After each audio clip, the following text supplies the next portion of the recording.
Asia cup 2025 আবারও উত্তেজনার মহাযুদ্ধ। কে জিতবে এবারের এশিয়ার শ্রেষ্ঠত্বের মুকুট? থাকছে সবকিছু এই ভিডিওতে। পুরো ভিডিওটা মিস করো না। এশিয়া কাপ 2025 শুরু হতে যাচ্ছে 9 September, final 28 September.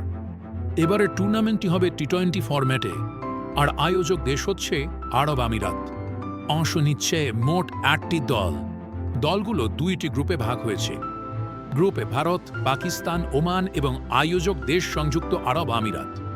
Group B Bangladesh, Sri Lanka, Afghanistan এবং হংকং। প্রতিটি গ্রুপ থেকে 2টি করে দল যাবে সুপার ফোরে। সুপার ফোরের সেরা 2 দল খেলবে ফাইনালে। বিশ্ব ক্রিকেটের সবচেয়ে উত্তেজনাপূর্ণ ম্যাচ ভারত বনাম পাকিস্তান। সবাই এই ম্যাচটার দিকেই তাকিয়ে। বাংলাদেশ ফ্যানদের আশা দল এবার ফাইনালে যেতে পারবে কিনা। এশিয়া কাপ মানেই রোমাঞ্চ, উত্তেজনা আর আবেগ। যদি ভিডিওটা ভালো লেগে থাকে তাহলে একটা লাইক, সাবস্ক্রাইব দিয়ে আমাদের পাশে থাকবেন। দেখা হবে পরবর্তী বিশ্লেষণে। ক্রিকেট টাইমের পক্ষ থেকে সবাইকে ধন্যবাদ।